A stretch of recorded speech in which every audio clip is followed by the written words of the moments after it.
bucket hit the stone floor before Soren could stop it. He had been moving through the back corridor of the great hall at his usual pace. Quick, quiet, head down. When Leon Cray came through the side door without looking, and the edge of the door caught the rim of the bucket and sent it spinning. 12 hours of accumulated ash spread across the freshly swept stone in a wide, soft cloud that drifted into every crack and corner with the patience of something that knew it would be difficult to remove. Leon looked at the mess. He looked at Soren.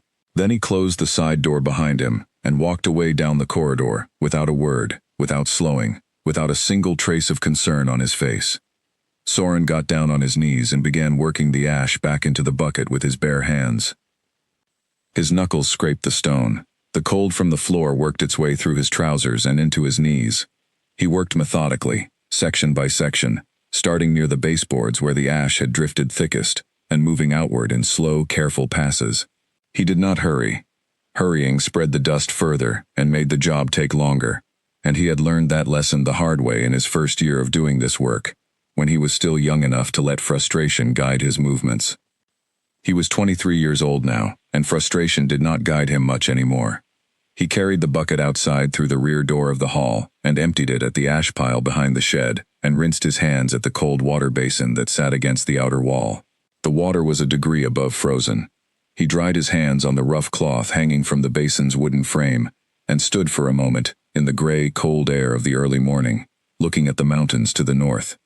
Gray Hollow sat in a valley between two long ridges.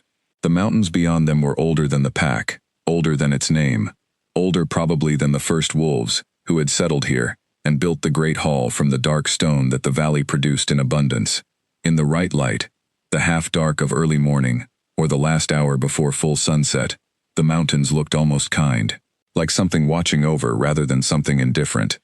Soren turned north and began walking. The path to the pine ridge started past the woodpile and curved through the outer field before climbing into the trees. It was not a real path. It was the result of one person walking the same route for 16 years, so many times that the grass had stopped trying to grow back in that particular strip of ground.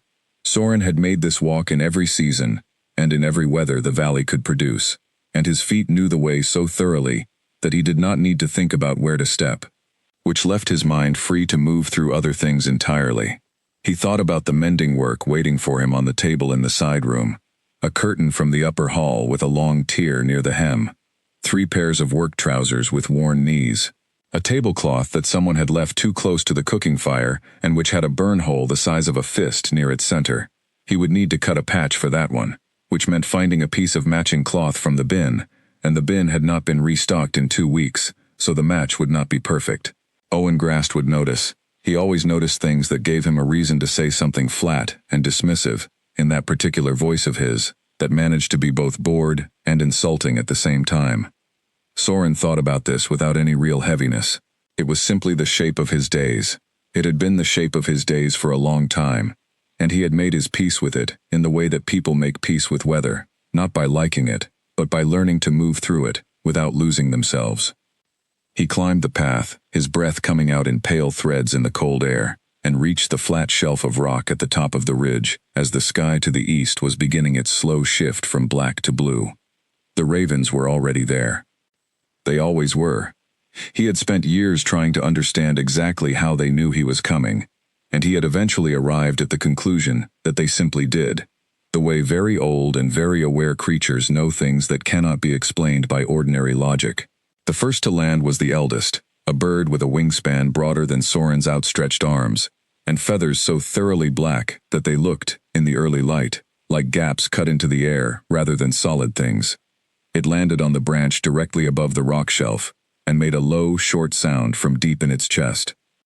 Soren raised his right hand, 3 fingers extended, held steady for 2 counts, then folded slowly inward. The bird blinked. It settled its feathers.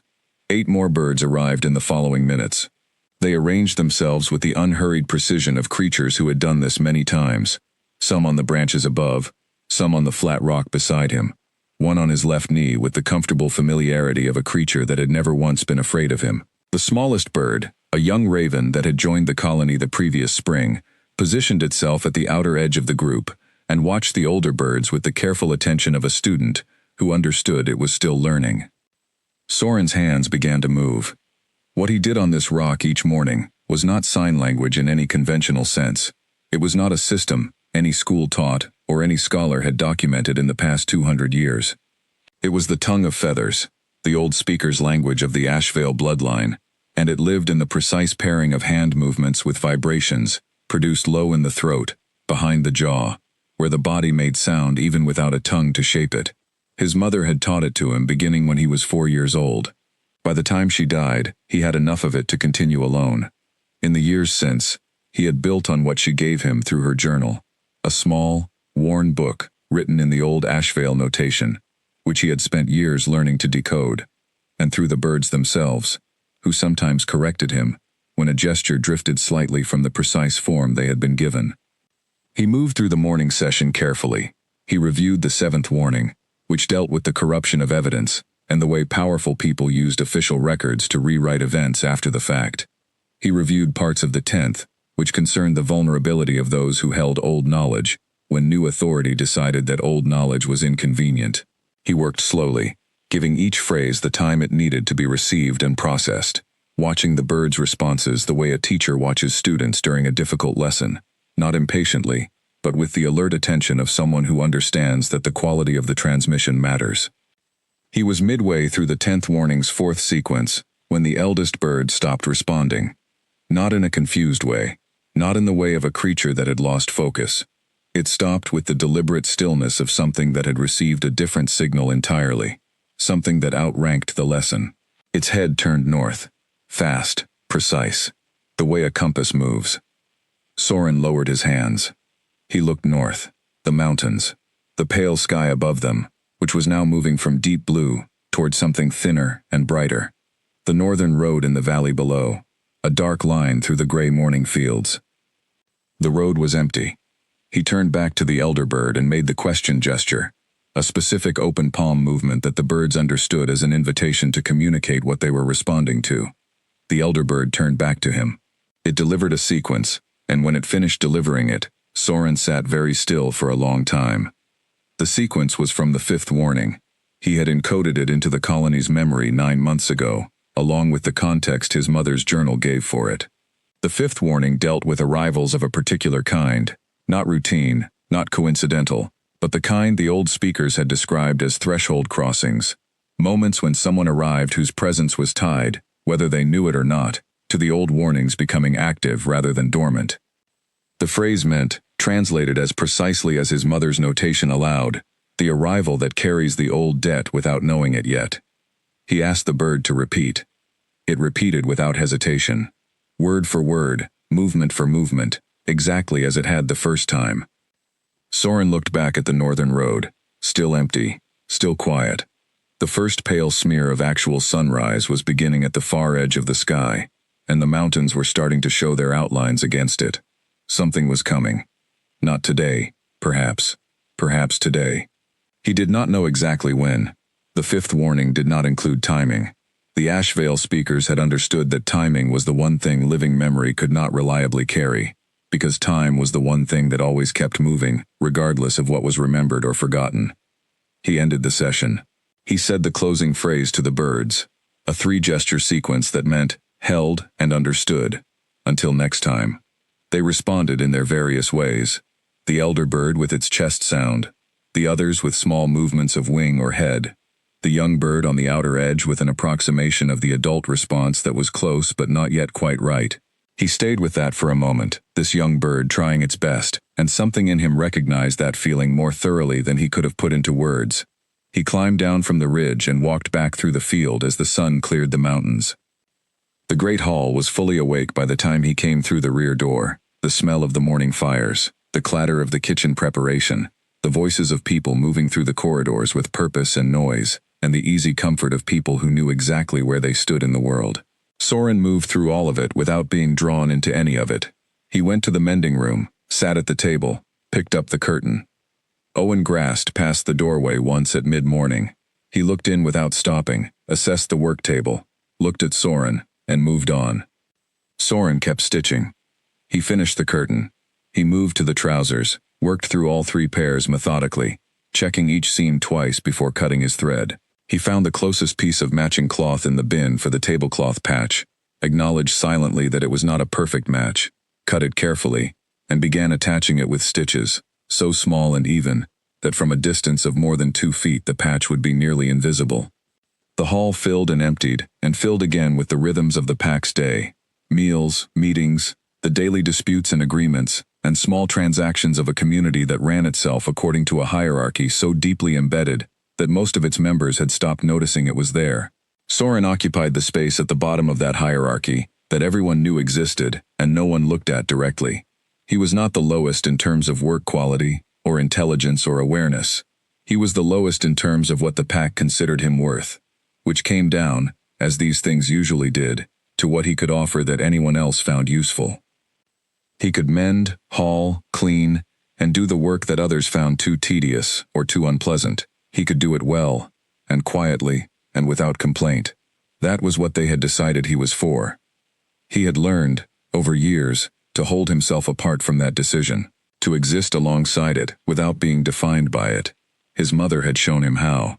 She had said, in one of the last long conversations they had, before her voice began to thin and fade, "The pack will tell you what you are worth, because that is what packs do. Do not let the telling become the truth." He held on to that now, needle moving through cloth, the winter light coming through the small high window of the mending room, and laying a pale stripe across the work table. Outside, on the northern road, nothing moved yet. But the elder bird on the ridge was watching that road with the patient certainty of a creature that understood something Soren was only beginning to hold, that whatever was coming had already left somewhere else. It was already in motion. It was already real. It was simply a matter of how long the road between that somewhere else and Grey Hollow would take to cross. He finished the tablecloth. He folded it with the patch facing inward and set it in the clean pile. He picked up the next piece of work. His hands were steady. His breathing was even. The tightness in his chest was not fear. It was attention. The particular deep attention that comes when something you have been preparing for your whole life, without knowing that is what you were doing, finally makes itself visible at the edge of your awareness. He pressed his needle through the cloth. The stitch held. He moved to the next one, and the next, and the day continued around him, ordinary and unremarkable, the way the world sometimes holds its breath before it changes. The night he could not sleep, Soren lay on his narrow cot in the small room off the lower corridor that had been his for the past 4 years, and thought about his mother. Not the way he usually thought about her, in the warm, distant way of someone reaching back toward a good memory. He thought about her the way he had thought about her in the first terrible year after she died, with clarity and absence hitting him in equal measure, the way clear water and cold air are both the same element, and completely different experiences of it. He thought about her hands. Lyra had been a small woman, with large, precise hands, the kind of hands that knew exactly what they were doing at all times, whether they were braiding his hair when he was small, or moving through the tongue of feathers with the fluency of someone for whom the language was as natural as breathing. She had long, careful fingers and short, clean nails, and a small scar on the left palm from a childhood accident she had never fully explained to him. And when she moved through the feather sequences, the scar caught the light and disappeared, and caught it again, in a rhythm that he had found hypnotic as a child, and now simply missed. He stared at the ceiling of his room. The stones were dark and uneven.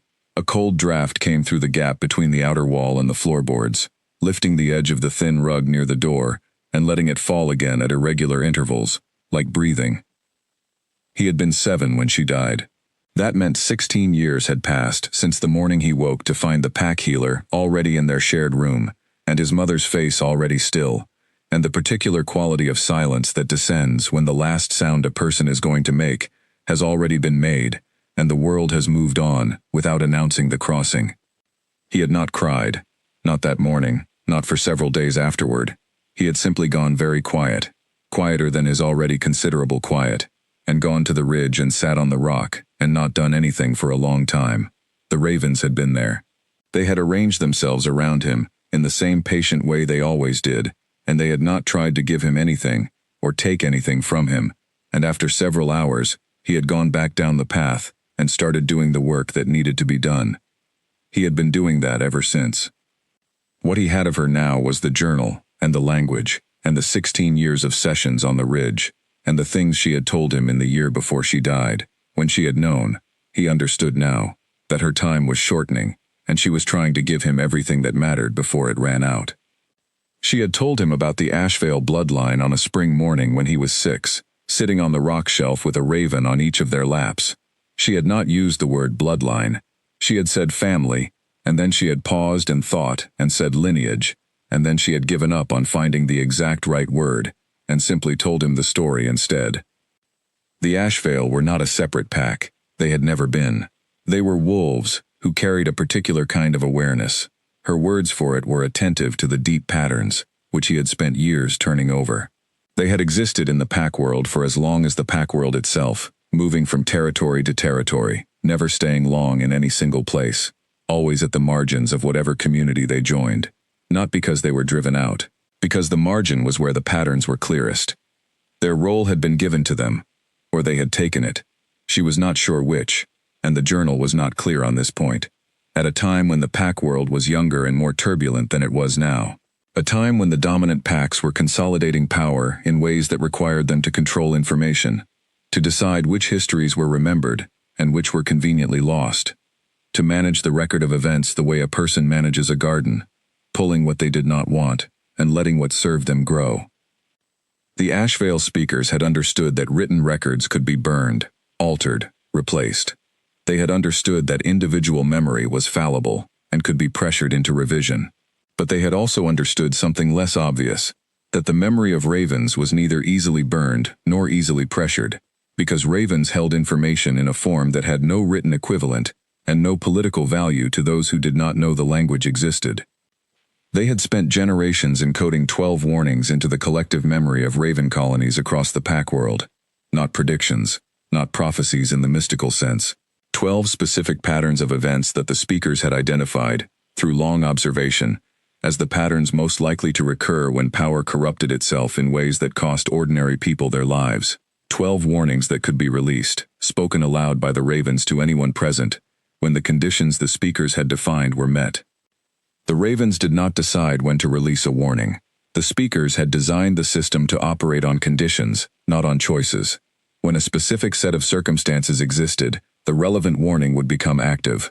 The ravens would know. His mother had been the last living speaker. She had carried the knowledge alone for 12 years before he was born, and for 7 years after, and then she had died and left it to him. He had been 7. He had understood perhaps a third of what she gave him. The rest he had spent years piecing together from the journal, written in the old notation, which used shapes rather than letters and required a different way of reading, and from the birds themselves, who were, in their way, the most honest teachers he had ever had. He lay on his cot now and thought about the 5th warning. The elder bird had spoken it this morning. The 5th warning dealt with the arrival of someone whose presence was tied to the old debt, the accumulated weight of wrongs done by those in power that had never been answered for. The speakers had been specific about this. They were not talking about ordinary injustice, which was constant and common. They were talking about a specific category of event in which someone at the very highest level of authority had taken a life or destroyed a truth in a way that reshaped everything that came after, and the cost of that act was still being paid by people who had not chosen to pay it and did not know what they were paying for. When such a person arrived in a territory where a speaker or a speaker's knowledge was present, the 5th warning activated. Soren stared at the ceiling. He thought about who could arrive in Grey Hollow from the north that would carry that kind of weight. Grey Hollow was not an important territory. It was not rich or strategically valuable. It sat at the edge of the Northern Dominion's map, noted mainly because it existed and needed to be noted, not because anyone in the capital spent much time thinking about it. Owen Grast was the alpha, and he ran the pack with the particular brand of competence that came from a man who had been handed authority rather than earning it, and had spent his years since doing just enough to avoid losing it. The kind of arrival the 5th warning described did not come to territories like Grey Hollow very often. The only entity with enough authority to qualify, in Soren's estimation, was the Dominion itself, a representative, an official, or something higher. He turned onto his side. The cold draft lifted the rug and let it fall. He thought about the 12 warnings, and what he knew of each one, and what conditions each one required to become active. He thought about his mother's voice saying, "They are not stories, Soren, they are instructions." He thought about the elder bird's certainty this morning, the absolute absence of doubt in how it had delivered the sequence, the way it had repeated it without any change when he asked. He had been teaching these warnings to the colony for years. He had not known why, exactly, beyond his mother's instruction to keep going, and trust that the birds would know when it mattered. He had trusted that. He had been going to the ridge in the dark and the cold and the wet for 16 years, and he had been carrying this knowledge through a life that gave him very little in return, and he had continued, because she had asked him to, and because the ravens were the only company he had ever felt genuinely at ease in. Now he lay in the dark and understood, with the particular quiet certainty that comes not from excitement but from recognition, that the years of preparation were about to become something else. He did not know what. He did not know who. He did not know what it would cost him, or whether he would be ready. He knew the birds did not lie. He had his mother's language in his hands, and her warnings in the birds, and her voice in his memory saying, "When the time comes, you will not need to decide anything. The decision will be made by the patterns themselves. You are not the one who chooses. You are the one who carries the knowledge until it is needed." He closed his eyes. Sleep came eventually, thin and restless, and he lay in it until the gray pre-dawn light came through the small gap at the top of his window and told him it was time to get up. He rose, he dressed, he went to the ash bucket. The northern road was still empty when he crossed the outer field on his way to the ridge, but it was empty differently now. The way a stage is empty before the players take their positions, not with the emptiness of a place where nothing is happening, but with the particular expectant quality of space that is about to become something other than empty. The elder bird was already on its branch when he arrived. It greeted him with its usual chest sound. He gave the three-finger response. Then it turned north again, before he had even sat down. He followed its gaze. Far down the valley, at the point where the northern road bent around a low hill and came into view from the ridge, there was movement.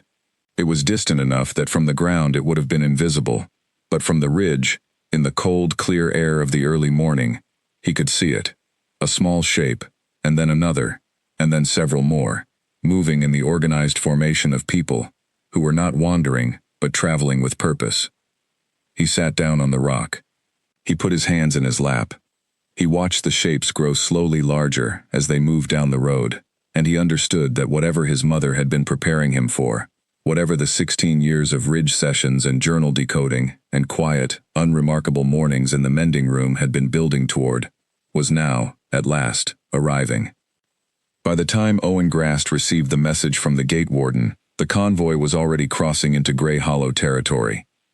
Soren heard about it the way he heard about most things that happened in the upper halls, in fragments, passed from one pack member to another, in the way that significant news always moved through a community, carried along by the small transactions of daily life, a remark exchanged over a load of firewood, a comment dropped at the kitchen door, a tone of voice that said more than the words themselves.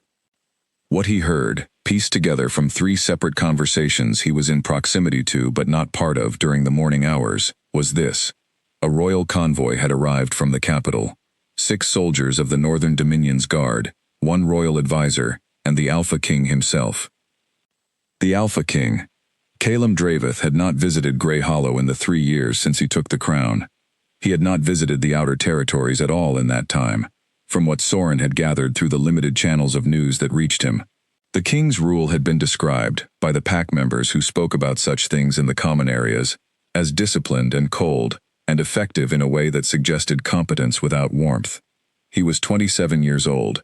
He had taken the crown following the death of his father, King Arveth, 3 years ago. Arveth had been loved in the way that kings are sometimes loved when they are fair and present and do not seem to be using the people around them as tools. Calum was respected in the way that kings are respected when they are clearly capable and clearly not interested in being liked. Soren did not think about kings very much. He did not think about the Dominion's politics. He thought about the mending work and the ridge sessions and the quiet maintenance of his own interior world, which was the one place in Grey Hollow where he had ever truly been free. Today was different.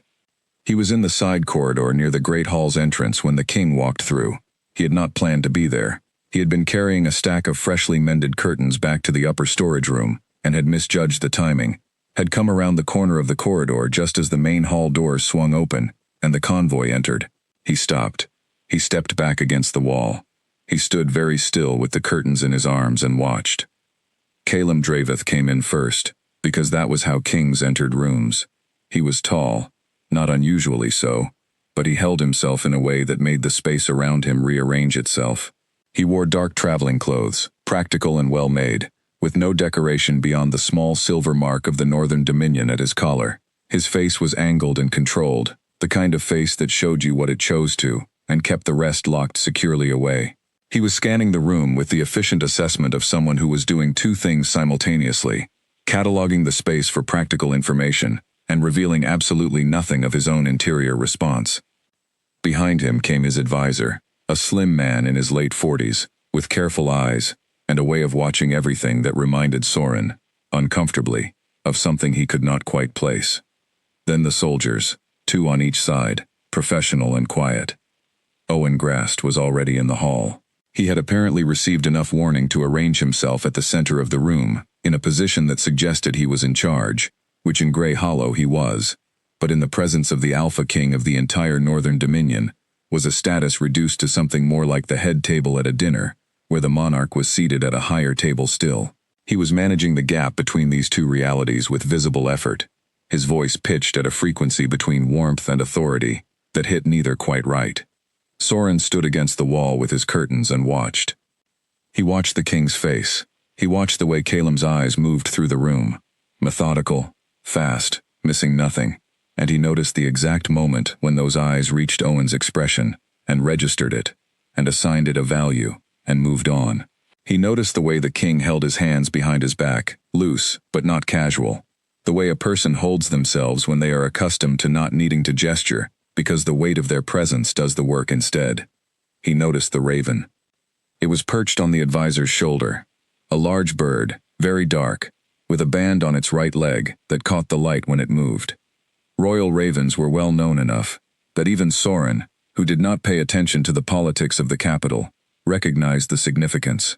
They carried the king's messages. They were trained at the capital from fledglings, bonded to the royal household, and they went where the household went. This bird was watching the room the same way the king was, fast, precise, assessing. Then it stopped. Its head turned, and it looked directly at the corridor where Soren was standing. Soren felt the look the way you feel the moment before lightning, a change in the quality of the air, a narrowing of the world to a single point of attention. The raven looked at him for 2 full seconds. Then it spread its wings and left the advisor's shoulder, and flew straight through the open side door at the far end of the hall. The advisor turned. He said something to the king in a low voice. The king turned and looked at the side door through which the bird had vanished. His expression did not change, but something behind his eyes shifted. A small, quick movement of something that was not quite alarm, and not quite curiosity, but was somewhere between the two. Owen Grast cleared his throat, and said something welcoming, and gestured toward the upper hall, where the guest rooms were prepared. Calum turned his attention back to Owen, with the ease of someone returning a tool to its place after using it, and the group moved on, and the hall settled back into its routine. Soren remained against the wall for another moment. He knew exactly where that bird had gone. He had known from the direction it flew the moment it left the advisor's shoulder. The side door opened onto the eastern corridor, which opened onto the outer field, which was the beginning of the path that led up to the Pine Ridge. A royal raven had just flown to his ridge. He set the curtains down against the wall very carefully, turned, and went back the way he had come. He did not go to the ridge, not immediately. If he went to the ridge now, in the middle of the morning, with the king's convoy having just arrived, someone might notice. He went instead to the mending room, and sat at his table, and picked up the next piece of work, and stitched with hands that were steady, because he made them steady. But inside, something that had been dormant for a long time was now fully awake, and it was paying attention to everything. The raven did not come back to the Great Hall for 3 hours. Soren knew this, because he tracked the time by the sounds of the hall, the midday meal preparation, the meal itself, the settling quiet after, the beginning of the afternoon movement, and at no point in those 3 hours did he hear the particular voice of the advisor, calling for the bird, or the king's soldiers, making any report about it. 3 hours on the ridge. He thought about what the elder bird would have shown it, He thought about the colony's posture toward an unknown raven arriving in their territory. Not hostile necessarily, but assessing, reserved. The colony would not have simply adopted a stranger, but they would have observed it, and if the stranger had showed any familiarity with the feather sequences, they would have responded to that. He did not know whether a royal raven trained at the capital would have any knowledge of the old language. He would not have expected it, but the elder bird had turned north this morning, before the convoy arrived, which meant something was already in motion that did not depend on his expectations. He put down his needle and looked at the small high window of the mending room. Somewhere above him, the king of the Northern Dominion was settling into the guest rooms of a pack hall at the edge of his territory, attended by an advisor whose eyes were too careful, carrying a grief that everyone in the Dominion knew about and no one had answered for. Somewhere on the ridge, a royal raven was in a colony of Soren's birds. And in the great hall that evening, when the fires were lit and the senior pack members gathered for the formal welcome dinner, something would happen that Soren could not fully predict, but could feel, building the way you feel a storm building, in the air pressure, in the quality of the silence, in the behavior of creatures that were more sensitive to such things than most people understood. He picked up his needle. He stitched. He waited. The evening began the way formal dinners in pack halls always began, carefully and with effort. Owen Grast had arranged the table well. The fires were lit, the candles were placed, the food was better than what Grey Hollow usually produced for its own residents, and the wine was from a supply that Soren was fairly sure had been locked in the upper storage room for at least 2 years, waiting for an occasion that justified opening it. The pack's senior members were present, cleaned up and wearing their better clothes, positioned in the configuration that communicated hierarchy, without stating it too bluntly. Owen sat to the king's right. His 2 senior lieutenants flanked the lower end of the table. Calum sat at the head, because that was where he was placed, and because no other arrangement would have made sense. He had changed from his traveling clothes into something slightly more formal, darker, cleaner, but he had not added decoration or ceremony. He sat the way he had stood in the entrance hall that afternoon, present, contained, revealing nothing. His royal advisor, Edmund Vale, sat to his left. Edmund was the kind of man who could be in a room for an hour before anyone registered his exact position in it, which was itself a kind of skill. He ate slowly and quietly, and his eyes moved over the room in a pattern that Soren, watching from the kitchen corridor through the serving gap, recognized as categorization. He was sorting people and things into relevant and irrelevant with the efficiency of long practice. Soren was not at the dinner. He never was. His job in the evenings was to carry the used serving dishes from the kitchen to the washing area after each course was finished, and to refill the wooden pitchers with water and place them in the corridor outside the hall, where the junior server would retrieve them. He stayed in the corridor mostly. Through the serving gap, he could see about a third of the room. He was refilling the second pitcher when the raven came back. He heard it before he saw it, the particular sound of wings indoors, which was different from wings outside, in a way that was hard to articulate but immediately recognizable.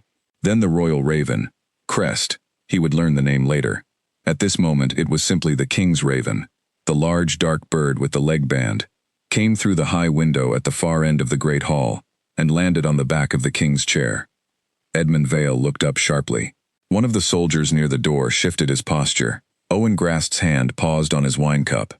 Calum turned his head slowly and looked at the bird. The bird was looking at him. Then it spoke. Not in bird sounds. Not in the complex rapid clicks that ravens sometimes produced in mimicry of human language. It spoke in a careful, syllabic sequence that was recognizable as Old Wolf tongue, the formal language of the early pack world that was no longer in common use, and had not been for at least a century. It had 3 syllables in the first word, 4 in the second, and it delivered them with the precise spacing of something that had been prepared, not improvised. The room went still. What the bird said, Soren heard it clearly from the corridor, and understood it, because the Old Wolf tongue was the foundation language of the Ashvale warnings, and he had spent years with it. Translated approximately to this: the death beneath the stone was not a choice that the fallen made willingly. The king did not move. The advisor's face changed, not by much, just a small, quick tightening around the eyes that lasted less than a second, and then was smoothed away so efficiently that Soren suspected most people at the table had not seen it. Owen Grast made a short, confused sound and reached for his wine. Calum looked at the raven for a long moment. Then he looked at Edmund. Then he looked at the room. The same efficient scan he had done that afternoon, but slower this time. Weighted differently. He said, quietly but in a voice that carried, "Where did this bird go this afternoon?" The silence that followed was the kind that has texture in it. Edmund spoke first. "It flew east, my king. I assumed it was chasing something. It was gone for 3 hours." "Birds sometimes. Not this bird." Calum looked at Owen. "What is east of this hall?" Owen blinked. He was not a man who blinked often. "Fields, my king. The outer property. The wood stores. And then the Pine Ridge." "The Pine Ridge." "It is not. There is nothing significant there. Trees. Ravens nest there. We rarely go that far." Calum looked at the bird again. The bird looked back at him, with the particular quality of attention that ravens gave to things they considered important. The room around them was making no sound at all. "Find out what is on that ridge," Calum said. He said it without raising his voice, without turning his head from the bird, without any particular emphasis. It was the voice of someone issuing an instruction that he expected to be followed and had no particular interest in discussing. Edmund Vale said, "Of course, my king." He was already reaching for his wine again when he said it, and his hand was perfectly steady, and his face was composed, and there was nothing in his behavior that would have told an ordinary observer anything at all. But Soren, watching from the corridor gap, had seen the 1 second of change around the advisor's eyes, and he had stored it the way the ravens stored warnings, precisely, without judgment, for later use. He set the pitcher down. He went back to the washing area and began on the dishes. His hands worked automatically, the soap and water and the routine of it, while his mind moved through what had just happened, with the same careful attention he brought to decoding his mother's journal. The raven had spoken warning 4. He was certain of that. The 4th warning dealt specifically with the manipulation of death, the way a powerful person's end could be made to look like something other than what it was, the way the record could be shaped afterward to serve the people who had benefited from the death, rather than to honor the truth of it. He had not known who Warning 4 would apply to when he encoded it. He had not expected the bird to deliver it in a king's dining hall. He had not prepared for this. His mother had told him the warnings would find their own moments, and he had believed her. But belief and experience were different things, and this was his first experience. Calum Draveth's father, King Arveth, had died 3 years ago. The official record said it was natural. A failing heart. The kind of quiet, undramatic end that sometimes claimed people in their middle years without warning. The whole of the Northern Dominion had mourned, and the mourning had been genuine, and then Calum had taken the crown, and the Dominion had continued. Soren had never given that death much thought. He gave it thought now. He rinsed the last dish. He dried his hands. From the great hall came the low murmur of conversation resuming, cautious and slightly off balance. The way conversations resume when something has happened that everyone wants to process, but no one wants to be the first to address. He did not go back to the corridor gap. He went to his room, sat on the edge of his cot, and took his mother's journal from beneath the wooden board under the bed where he kept it, and he sat with it in his lap in the dark for a long time. He was not afraid. He was something else, something that did not have a clean name, that sat between readiness and the weight of understanding that the thing you have been carrying has finally found the place it was meant to go. Outside, across the field, the ridge was dark. The birds were in their trees, quiet, with the stillness of creatures that have delivered what they were carrying and are now simply waiting to see what the one who received it will do next. The knock on the mending room door came before sunrise. Soren had not slept again. He had spent the night in his room with the journal and his thoughts, and then in the last hour before the household began to stir, he had gone to the ash bucket and the basin and the ridge. The eldest bird had greeted him, and the session had been brief. He had gone through the 4th warning again, carefully, to make sure his understanding of its full text was precise, and then he had come back down. He was at his table with the mending work when the knock came. He looked up. The door opened. He had expected a pack member. He had expected Owen, perhaps, with that flat look he used when Soren had done something inconvenient, without technically having done anything wrong. He had prepared, in the back of his mind, the expression of neutral waiting he kept available for those encounters. What came through the door instead was Finn Holt, one of the king's soldiers, young, with close-cut hair, and the kind of face that showed everything it was feeling whether it intended to or not, and right now it was feeling uncertain. Behind him came Edmund Vale. Edmund looked at Soren the way you look at something you have been told exists but are not quite sure what to make of in person. His gaze moved over the mending table, the curtains, the small room. Then it settled on Soren and stayed there. Owen Grast says this is the one who tends the ridge birds, Edmund said. He said it to Finn, not to Soren. Finn nodded. Edmund looked at Soren. You. Come. Soren rose. He folded the piece of cloth he had been working on, and set it on the table, and followed them out of the mending room, and through the hall, and out into the morning. They crossed the outer field. They climbed the path. The ridge in the early morning was exactly as it always was, cold, quiet, the pines leaning inward above the rock shelf, the birds still in their trees. When Soren arrived, 3 ravens dropped from their branches and arranged themselves on the rock near him. The eldest bird opened its wings once and resettled them, which was its version of acknowledgement. Edmund watched this and was careful not to show what he thought of it. The king wants to speak with you, Edmund said.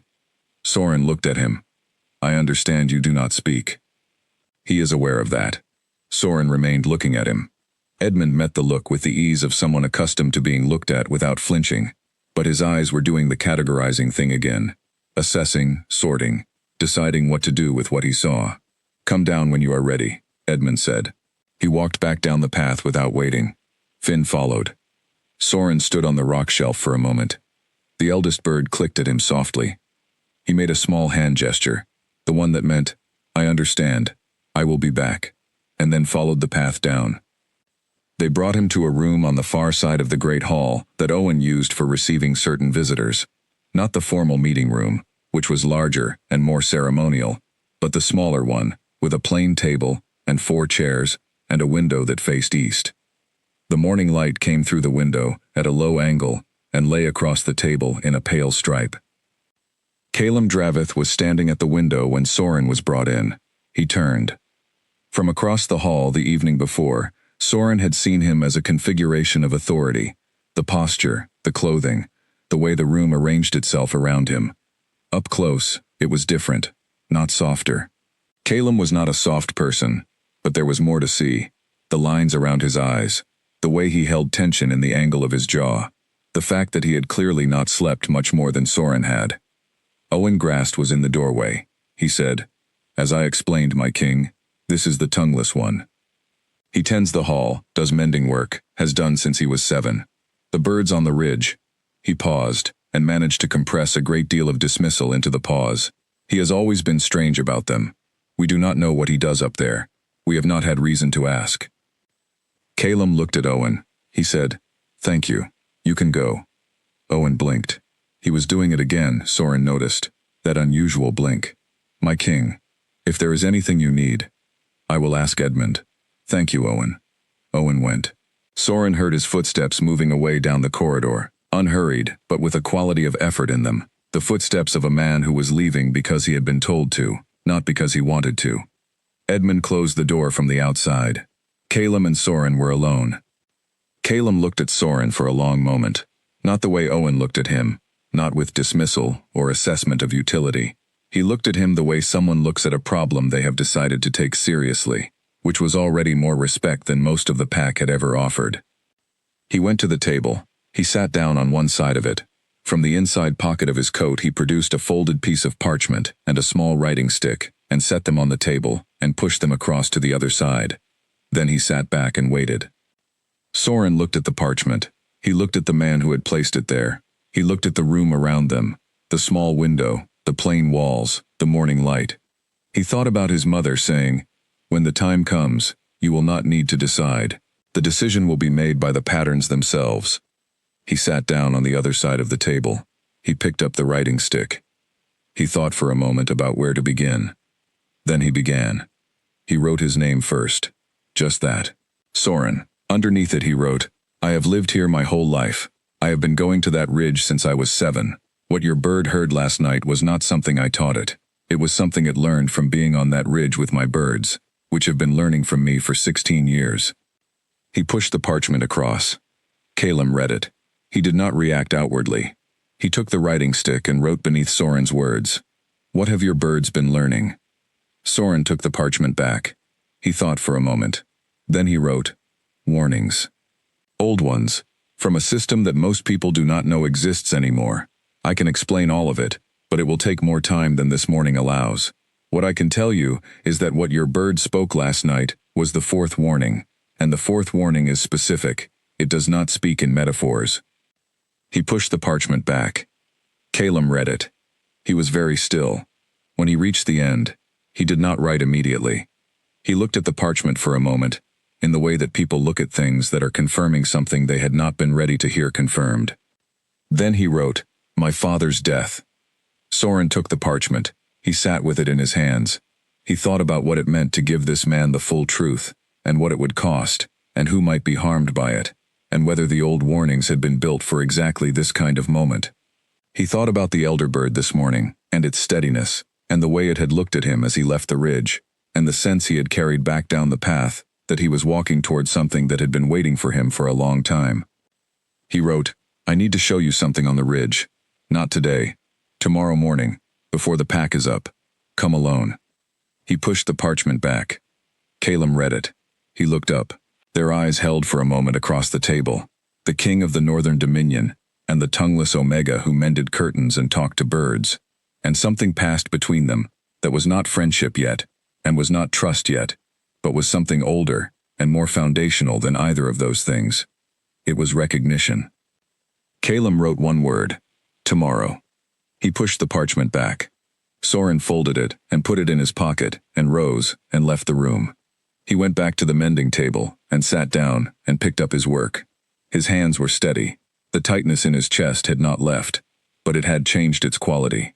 It was not the tight watchfulness of waiting anymore. It was something that felt, unexpectedly, like beginning. The morning after their first meeting was cold and clear, and the northern sky was a hard, clean blue above the pines, when Soren arrived at the ridge to find Calum already there. The king had come alone. No Finn, no Edmund, no guard positioned at the tree line. He was standing at the edge of the rock shelf when Soren climbed the last stretch of path, wearing his traveling clothes and a heavier coat against the cold, his hands at his sides and his face turned toward the mountains. The raven crest was on his left shoulder. When Soren reached the rock, Crest spread its wings once and resettled them, and then it made a sound, the short, low chest sound, that Soren recognized as the greeting. He made the response automatically. 3 fingers, 2 counts, fold. Crest clicked. Calum turned at the sound. He watched Soren complete the gesture and watched Crest's response. Something changed in his face. Not the loss of control, but the addition of something, a particular kind of attention. The colony's birds arrived. They came for Soren the way they always did, positioning themselves in the usual configuration, the eldest above, the others on the rock and the nearby branches, the young bird at the outer edge. Crest watched them arrive with the absorbed focus of a creature encountering something it had been reaching toward without knowing how to reach. Soren sat down on the rock. He indicated the space beside him with one hand. Calum sat. Soren had prepared the parchment and writing stick in his coat pocket. He produced them and laid them on the rock between them. Then he began. He started with what was easiest to explain and built from there. He wrote about his mother, not the grief of losing her, but what she was and what she had been carrying. He wrote about the Ashvale speakers and the Raven memory system, enough background that the rest of it would make sense. He wrote about the 12 warnings, what they were not, how they worked. He wrote about the specific conditions that the 5th warning required in order to activate. He wrote about the 4th warning last, because the 4th warning was the hardest thing he had written down in his life. He did not speculate.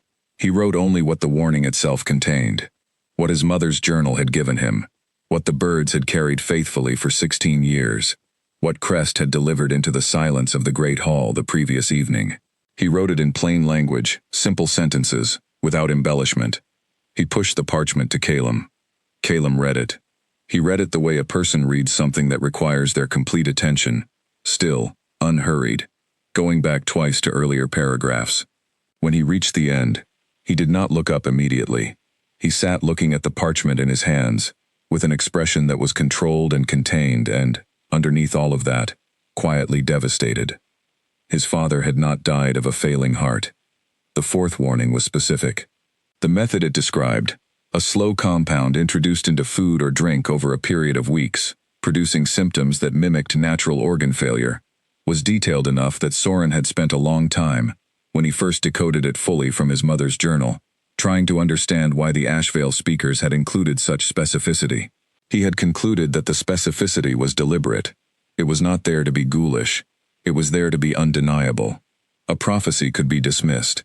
A technical description of a method was harder to dismiss when it matched the circumstances of an actual death. Calum put the parchment down on the rock. He sat very still. Crest, on his shoulder, turned its head and looked at the side of the king's face with the quiet, attentive seriousness of a bird that understood more than it was given credit for. Soren sat on the other side of the parchment and did not look away from Calum, because looking away seemed wrong, and he had learned long ago to trust his instincts about what moments required. Calum said, "How long have you known this?" He said it quietly. Not to Soren. Soren could not answer questions that quickly. He would need to reach for the parchment, and that was not what the moment wanted. He said it the way people sometimes say things that they do not actually expect an answer to, because the question is less about information and more about acknowledgement.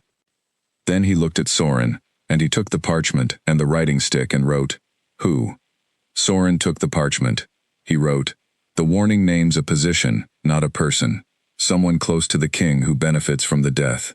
Someone who remains in a position of access afterward." He returned the parchment. Calum read it. He set it down. He looked out toward the mountains. "I had a full inner council when my father died," he said. "Most of them stayed on when I took the crown. Edmund has been my advisor since the beginning. He was my father's before that." He was not asking Soren to confirm anything. He was thinking aloud in the way that people sometimes think aloud when they are processing something that is too large to hold inside entirely. Soren let him. They sat on the rock for another hour. The session with the birds continued in between exchanges on the parchment. Soren would demonstrate a sequence, the birds would respond, and Calum watched with growing understanding. He did not try to participate. He was too smart to try to participate when he did not yet have the language. He simply watched, catalogued, filed. He was building understanding, the same way he had read the parchment, completely, without rushing, without pretending to know more than he did. By the time the sun was fully above the mountains, and the valley below was bright and busy with the ordinary morning of Grey Hollow, they had been on the ridge for 2 hours, and had exchanged 22 written messages. The last one from Calum read, "I need to hear the rest of the warnings." Soren wrote back, "It will take 3 mornings. Calum wrote, "Then we have 3 mornings." They came down from the ridge side by side, not speaking, not needing to, the parchment folded in Soren's pocket, and the birds watching from the trees as they went. Below them, the pack grounds were alive with ordinary life. From a distance, they were 2 shapes walking down a path, one tall, one not, moving at the same pace, leaving the same prints in the cold ground. No one who saw them from below would have understood what had just changed. The 3 mornings became 4, because on the 3rd morning, Calum had questions that required more time than the session allowed, and on the 4th morning, Soren gave him everything that remained. They met each time before the pack was up, and came down before the gate warden changed. Soren brought the journal on the 2nd morning, showed Calum the notation system and the text of each warning, as he had decoded it, let him read and question and read again. Calum asked good questions, the kind that showed he was thinking about implications, not just facts. He was not a man who received information passively. He received it the way a mind that was used to carrying heavy things received weight, steadily, with full understanding of what he was taking on. What he was taking on was this: his father had not died of natural causes. The 4th warning described the method precisely enough that it was not possible to maintain reasonable doubt.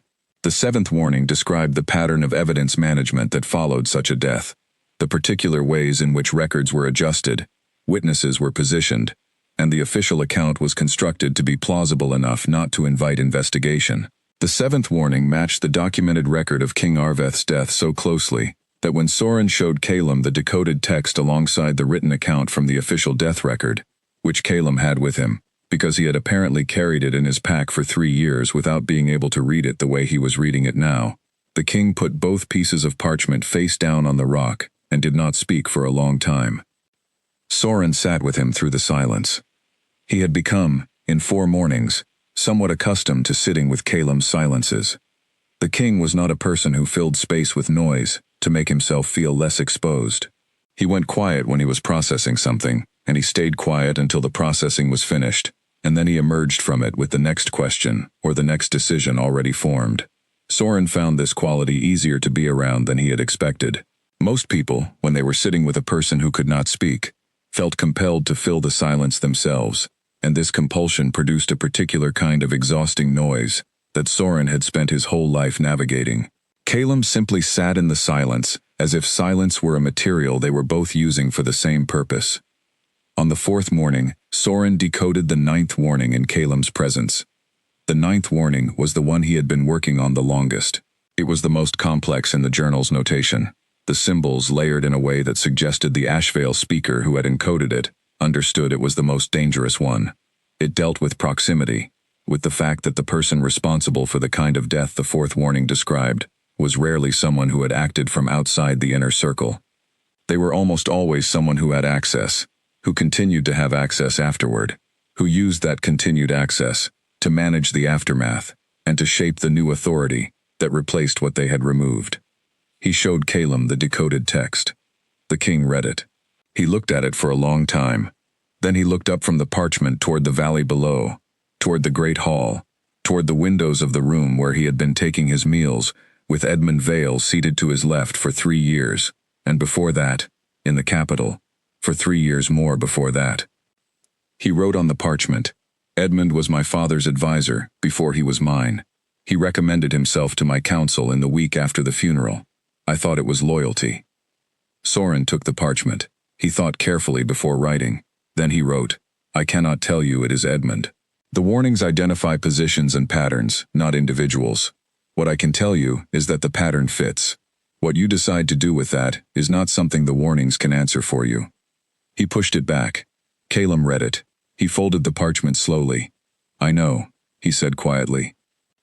It was the only time in 4 mornings that he had spoken directly to Soren without the medium of the parchment between them. He looked at Soren after he said it, and his eyes had the quality of someone who has been sitting with a very heavy thing for a long time and has finally found someone else who could see the weight without flinching. Soren held the look. Then he picked up the writing stick and wrote, on a fresh piece of parchment, "You cannot act on this until you have more than the warnings. The warnings are old knowledge, not current evidence. You need something that exists in the present world." Calem read it. He nodded once. He wrote, "I know that too, but knowing the shape of what happened changes everything about how I look for what I need." He was right. It did. They came down from the ridge for the last time as a pair that morning. Below them, Owen Grast was crossing the outer field with one of his lieutenants, and he saw them descending together and stopped, and something moved through his face that was not quite confusion and not quite fear, but was somewhere in the territory between the two. He composed himself quickly and made the greeting gesture toward the king, who returned it with the minimal acknowledgement that protocol required, and then they moved past him and into the hall. Soren went to the mending room. Edmund Vale was in the corridor outside it, not inside the room, not blocking the door, simply standing in the corridor with his hands in his coat pockets, looking at the wall opposite, and turning to look at Soren when he heard him approaching. He gave Soren a look that was smooth and neutral and gave nothing away, but lasted exactly 1 second longer than the look of a person who was genuinely uninterested would have. "Long morning," Edmund said pleasantly. Soren did not respond. He went into the mending room and sat down and picked up the curtain that had been waiting for him since the previous morning, and he stitched with his full attention on the cloth. Edmund's footsteps moved away down the corridor after a moment. Soren listened until they were gone. Then he set the curtain down and took a fresh piece of parchment from the small supply he had begun keeping in the mending room, and he wrote in very small, careful letters, "Edmund Vale was in the corridor outside this room this morning. He was watching for me. The birds have been restless on the ridge for 2 nights. I believe someone has been near the ridge at night. Please be careful." He folded the note very small and put it in the pocket of his work shirt. He would need to find a way to get it to the king without going through Edmund or Owen. He had until morning. The smoke reached the great hall before the light from the fire did, It came through the high east windows first, a thin, sharp smell that did not belong to the cooking fires or the fireplaces, and that had a particular quality in the cold night air. Soren woke immediately when it reached him, sitting up on his cot with the full awareness of someone who had been sleeping lightly for 3 nights, and had trained himself to pay attention to small things. He went to his room's small window. The ridge was lit.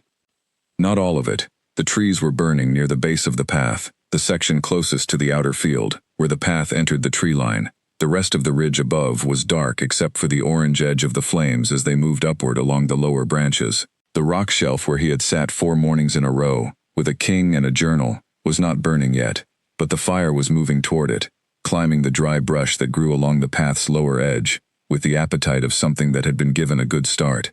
He stood at the window for 2 seconds. Then he pulled on his coat and shoes and went out. He had written the note 3 days ago. He had delivered it, or tried to. He had slipped it under the door of the guest room at the end of the hall on the evening of the 4th Ridge session, in the brief window between the evening meal and lights out. He did not know if Calum had received it, or what he had done with the information. He crossed the outer field at a run, his breath coming fast in the cold air, and stopped at the edge of the field where the path began. The fire was louder than he had expected. The pine trees were very dry. They had not had significant rain in several weeks, and the lower section of the ridge path was fully involved, the flames moving up the branches with a continuous roaring sound that was not loud in the way of a shout, but was pervasive in the way of something that could not be talked over or reasoned with. He stood at the field's edge and looked at it. Above the fire, above the line of burning trees, the rock shelf was a dark shape against the orange-lit sky. The ravens were gone. He could not see them. They had gone dark in the trees above, or they had fled to the upper canopy.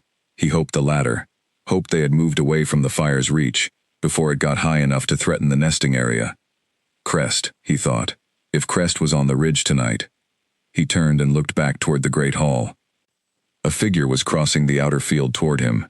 For 1 long second he thought it was Edmund, and his hands went to fists in his coat pockets. Then the figure crossed into the strip of orange firelight that reached the field's edge, and he saw it was Calum. The king reached him. He looked at the fire. Then he looked at Soren. "I got the note," he said. His voice was quiet in the way that contained things are quiet. "I had a man watching the ridge tonight. He saw 2 people from Grey Hollow set the base of the path before he could move to stop them. He has their description. I know who sent them." Soren looked at him. "I was not fast enough," Calum said. He was not self-recriminating. He was stating a fact. "I should have moved sooner. I was waiting for more evidence, and I waited too long." He looked at the fire, at the rock shelf above it, dark against the burning sky, at the edge where Soren had sat every morning for 16 years, and where 4 mornings of parchment had changed everything. Soren reached into his coat pocket and produced the journal. He held it up. He wanted Calum to understand. "The journal is here. The warnings are here. The birds carry what they carry, and fire cannot reach what is in their memory. The ridge is burning, but what the ridge held is not lost." He could not say any of this, but he held the journal up in the firelight and let the king see it, and he watched Calum's eyes move from the fire to the small worn book in Soren's hand and back. Calum was quiet for a moment, then he said, "I am moving you out of Grey Hollow tonight." Soren looked at him.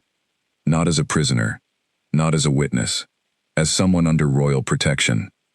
Which means no one in this pack, or this territory, or this dominion, has the authority to touch you or what you carry, without going through me. That includes Edmund. Soren looked at the fire. He thought about the mending table, the ash bucket, the narrow room off the lower corridor, Leon Cray and the side door. He thought about his mother on this ridge in the morning, her hands moving through the cold air with the fluency of someone for whom the language was simply how she existed in the world. He thought about 16 years of carrying something alone in a place that had never once seen him properly. He looked at the king. Calum was watching him with the same attention he had given the 4th warning text, complete, unhurried, willing to wait for what came next without trying to determine it in advance. Soren reached into his shirt pocket and produced the folded parchment he kept there. He unfolded it. He wrote, in the firelight, quickly but clearly, "I will need to make sure the birds on the ridge are safe first." He handed it to Calum. The king read it. Something moved across his face that was not quite a smile, but had the warmth of one at its edges. He reached past Soren and made a short, quiet call. Not a bird sound, but a specific low frequency that Soren recognized from watching Crest respond to the king in the guest room. From somewhere in the dark upper canopy above the fire's reach, a large dark shape dropped and circled, and landed on Calem's outstretched arm. Crest, unharmed. Wings slightly displaced from movement, but otherwise entirely intact. Calem held the bird up so Soren could see it clearly. Then he wrote back on the parchment. The upper ridge is not burning. The colony is above the fire line. They are safe. Soren stood with that for a moment. Then he looked back at the fire one more time, at the path he had walked for 16 years, at the burning lower ridge, and the dark, safe upper ridge above it, and he nodded once. He folded the journal back into his coat. He was ready. They left before the pack was fully awake to understand what was happening. Calem moved efficiently. He had apparently prepared for this possibility in advance, or something close to it, because within an hour of their conversation at the field's edge, his soldiers were saddled and packed and waiting at the outer gate, their manner precise and unhurried in the way of people executing a plan rather than improvising one. Finn Holt brought a second horse to the gate and positioned it without comment. The implication was clear and not made into a point, which Soren appreciated. Owen Grast appeared at the gate in his nightclothes, his face carrying several different expressions at once. He looked at the horses. He looked at Soren, mounted and wrapped in a borrowed travel coat. He looked at Calem. "My king." "A matter of Dominion security has arisen," Calem said. It was not a cold tone. It was the tone of a sentence that was going to end the conversation before the conversation began, because it named a category of authority that Owen Grast's own authority did not intersect with. "We leave now. Thank you for your hospitality." He turned his horse. Owen said, "The boy, he is pack property. He works." "He is under royal protection," Calem said, without turning back. "As of last night. If you have questions about what that means, send a letter to the capital." They rode out.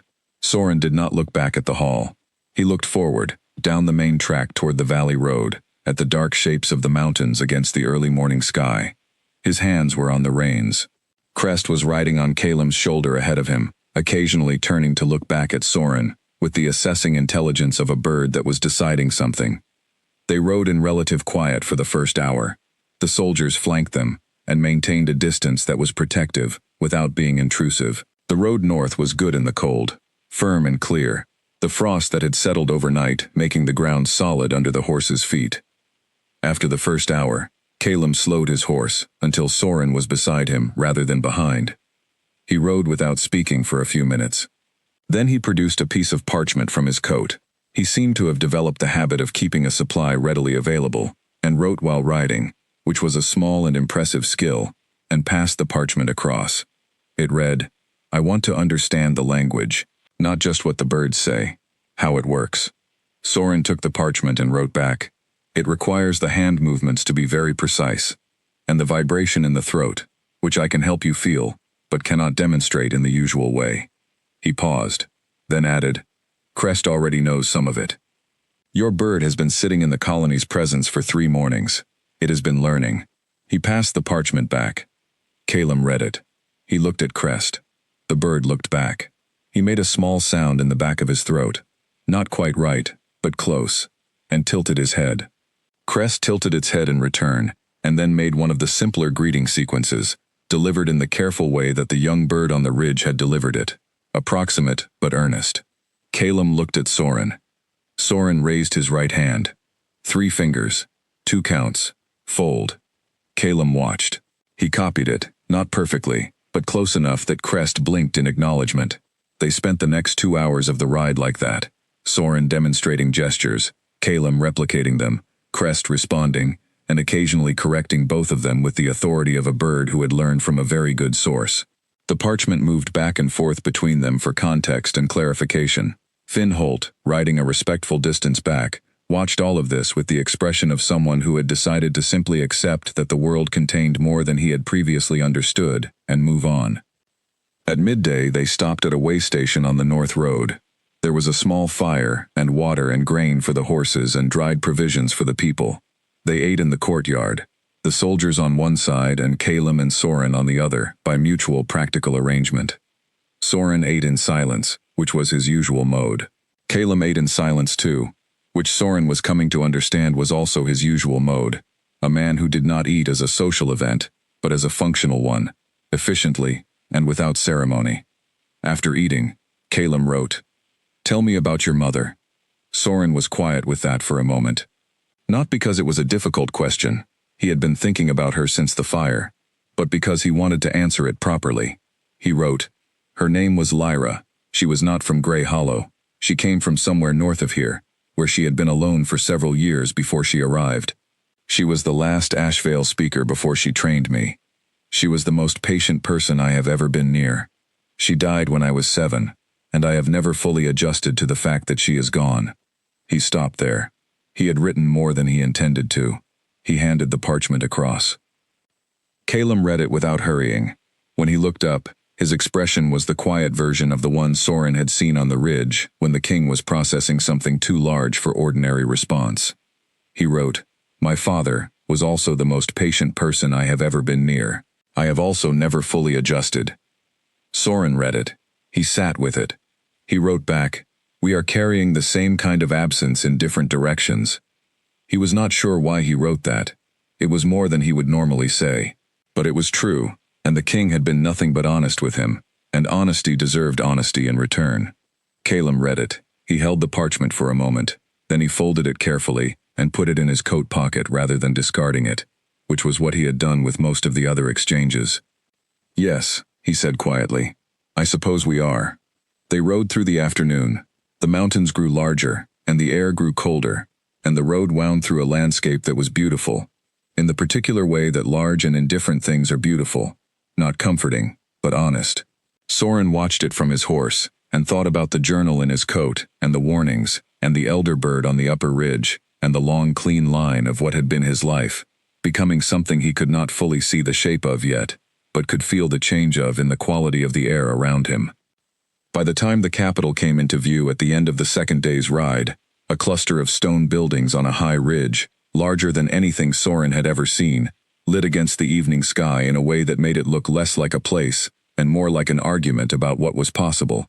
He had taught the king 11 of the primary hand gestures, and Crest had corrected him on 4 of them, and been politely thanked for it each time.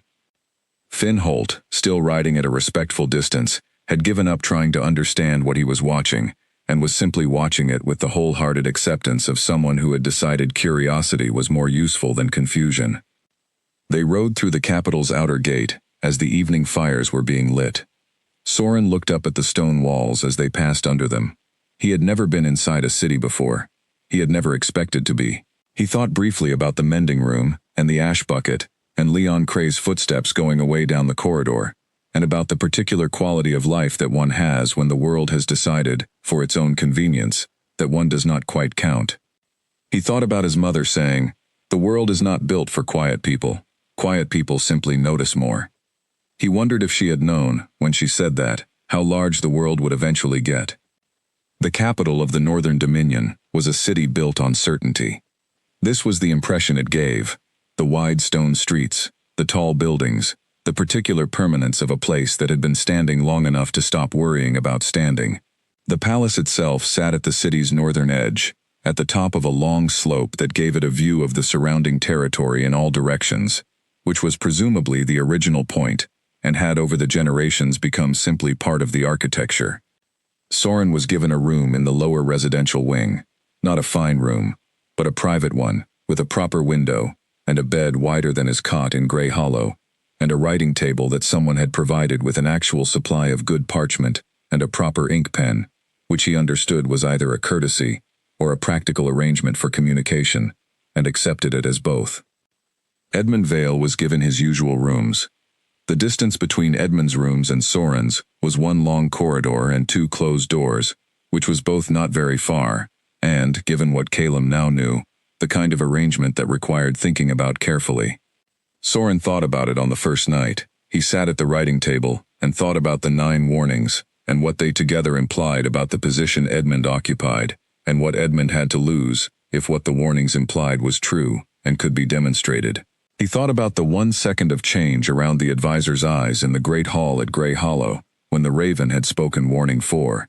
He thought about the corridor outside the mending room, and the 1 second too long of a look.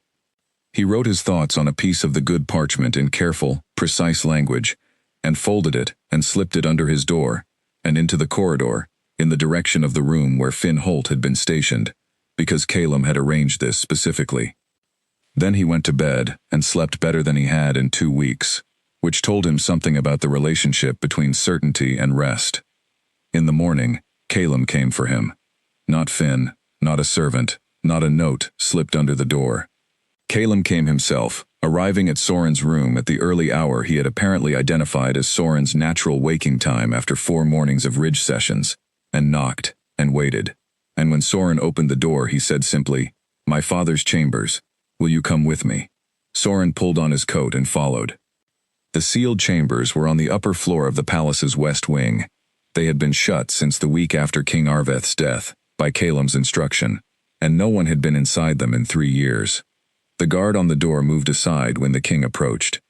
Calum took the key from his coat and turned the lock, and the door opened onto air that had been undisturbed long enough to have its own quality, still and neutral, the kind of air that exists in the space between memory and the present moment.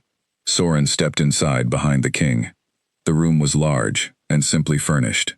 A writing desk beneath the western window, a long bookshelf, a wardrobe, a reading chair beside the fireplace, which was cold and clean. On the desk were stacked papers, correspondence, records, the administrative weight of a life spent governing, undisturbed for 3 years, layered with the thin dust of a room that had been sealed rather than cleaned. Calum moved through the space with the contained precision of someone walking through something emotionally very large, while refusing to let the largeness stop them. He went to the desk and stood looking at it. He opened one of the drawers and looked inside. He opened the wardrobe and stood before it for a moment, not touching anything, just looking. Soren stayed near the door. He was there if he was needed, and not imposing if he was not. He had learned this particular quality of presence from the ravens, the ability to be fully present without requiring the space to acknowledge it. Calum crossed to the bookshelf. He ran his hand along the spines without reading them. He reached the end of the shelf, and his hand stopped. There was a box on the top of the shelf, set slightly apart from the books on either side. It was small, the size of a man's 2 fists placed side by side, and made of dark wood with a carved design on the lid. The design was a series of interlocking geometric shapes that Soren recognized from his mother's journal, because she had drawn them in the margins of several pages as reference illustrations. It was an ash veil carrying box. Calum reached up and took it down. He stood holding it for a moment, looking at the design on the lid, and then he turned and held it out to Soren. Soren crossed the room and took the box carefully. He turned it in his hands. The wood was old but very well made. The joints were tight. The lid fitted precisely. The carving was deep and clean. His mother had shown him this box design when he was small. She had described it as the vessel used by speakers to carry objects that were bonded to the Raven communication system, physical anchors that linked the warning content to a specific person or place. He had never actually held one before. He worked the lid. It opened by pressing a specific carved shape on the right side, which released the catch, and it came open. Inside was a single large black feather, and beneath the feather, a folded piece of parchment. He took out the parchment very carefully and unfolded it. The writing inside was in Old Wolf notation, the Ashvale script, the one he had spent years learning to read from his mother's journal. His hands were steady, but his breath had gone very quiet. He read it once, slowly. Then he looked up at Calum. He crossed to the writing desk. He found the king's pen, still there in its holder after 3 years. He dipped it and wrote the translation on a piece of blank parchment he found in the desk drawer, in clear, plain language, and handed it to the king. The note from Arveth read, "If you are reading this, then I did not live to do what I began. I found the speaker too late, and I could not complete what we started before it became dangerous for both of us. My son, if this comes to you through a speaker, or through a raven, listen to them.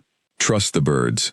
The old warnings were made for exactly the kind of world we have found ourselves in, and I believe they are the only record of certain events that cannot be altered by those who altered everything else." He had signed it with his name, and a date that was 4 months before his death. Calum stood at the window and read the note. Soren stood at the desk. The room was very quiet. The pale morning light came through the western window at a low angle and lay across the floor between them. Calum stood reading the note for a long time, longer than it took to read. He was doing the same thing Soren had seen him do on the ridge, standing very still inside something too large for ordinary response, neither running from it nor drowning in it, just being present in it, with the particular kind of endurance that comes from having spent 3 years carrying grief without knowing the full shape of what he was carrying. He did not make a sound. Soren sat down on the edge of the reading chair and waited. After a long while, Soren did not track the time. He simply sat in the quality of the silence and let it take as long as it needed. Calum turned from the window. He looked at Soren across the room. His face was the most open Soren had seen it, which was to say that the containment had not broken, but the things it usually contained had risen close enough to the surface to be visible. He said, "My father knew you were out there."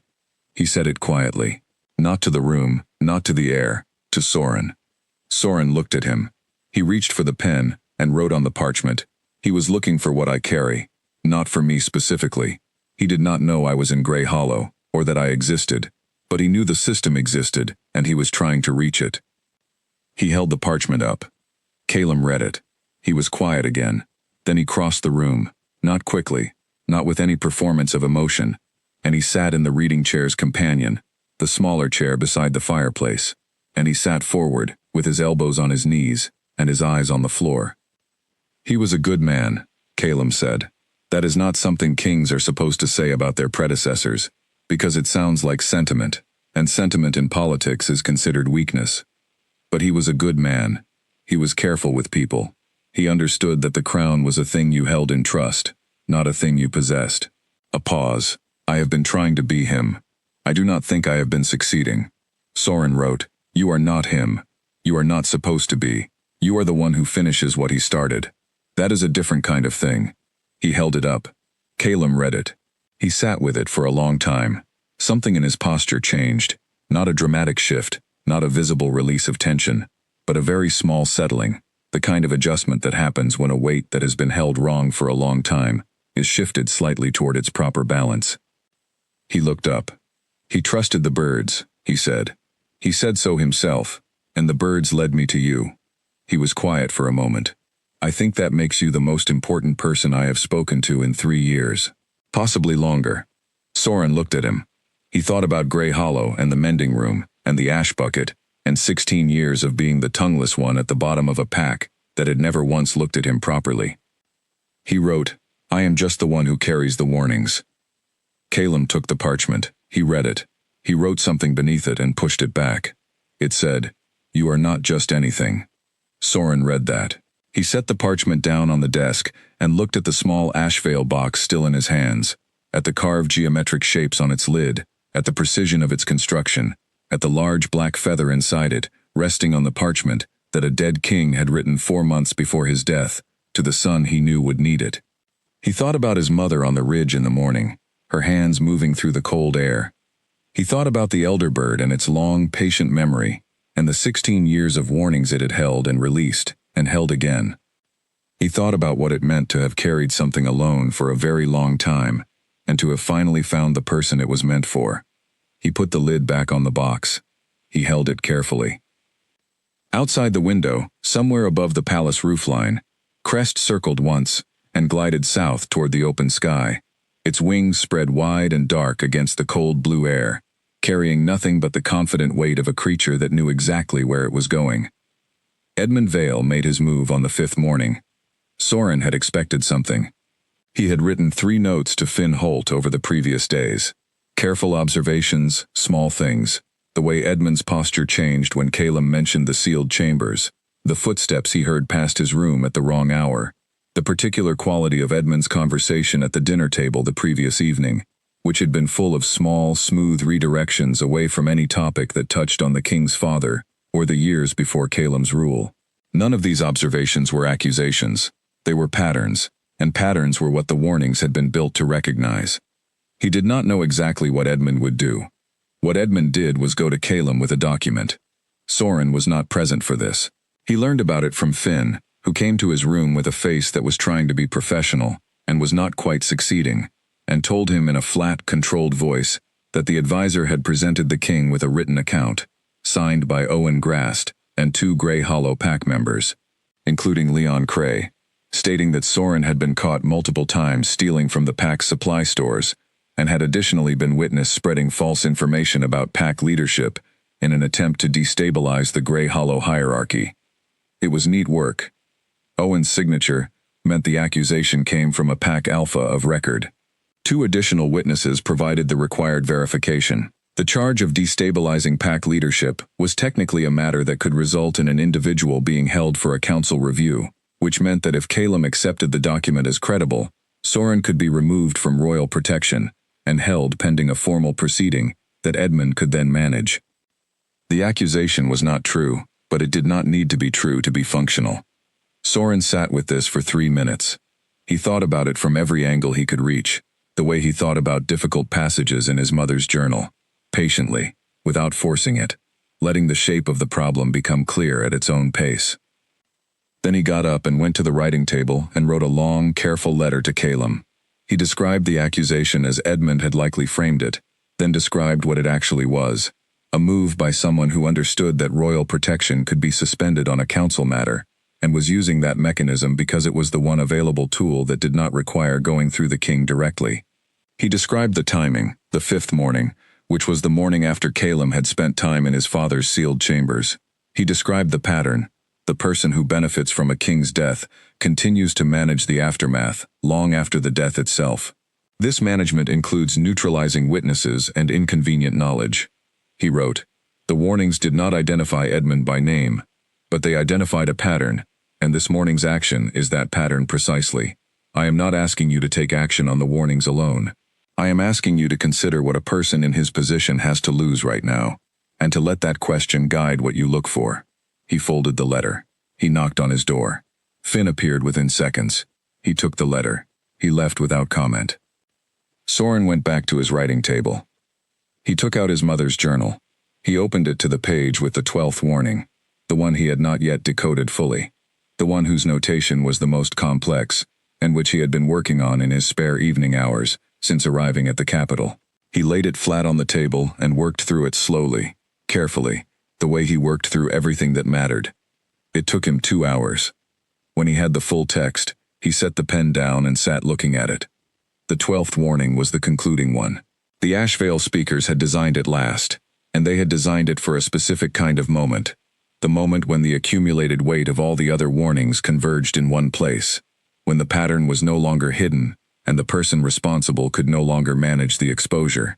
It was the warning that was meant to be spoken publicly, not in a corridor or a private room, but in the presence of as many people as the situation allowed, so that the delivery could not later be privately denied or managed. It said, "The hand that poured still pours." The crown was given to a person who did not choose to receive it this way. The one who made the giving happen remains in the room. He read it 3 times. Then he folded his mother's journal carefully and put it in his coat. Finn knocked on the door at mid-morning.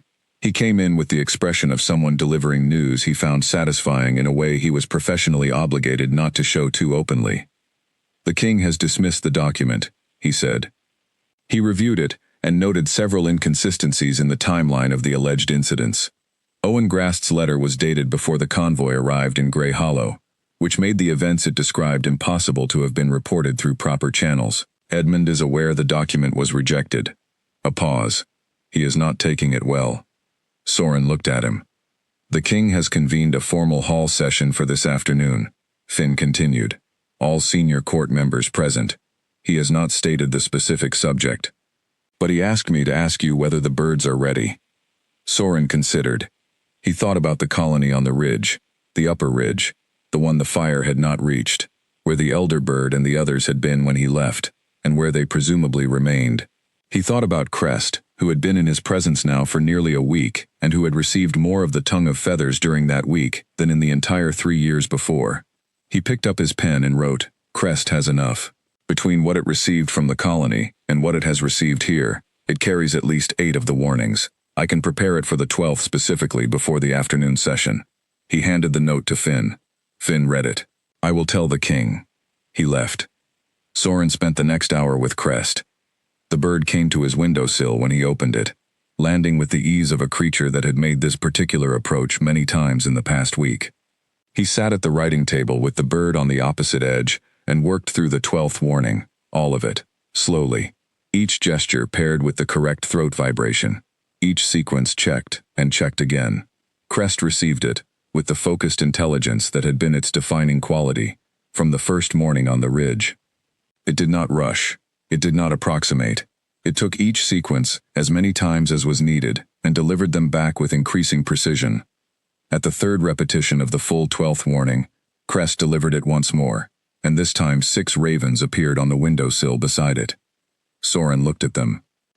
He did not know where they had come from. They were not from the capital. The city's raven population was small and mostly wild, and not part of any speaker's colony, but they were here now, on his window, watching Crest with the attentive alignment of birds that recognized something familiar. He looked at their eyes. He made the greeting gesture. All 7 birds responded. He sat back in his chair and breathed. His mother's voice in his memory. The birds will know who must hear. They will find each other when it matters. He looked at the window full of ravens, and at the afternoon sky behind them, gray and cold and precisely real. He was ready.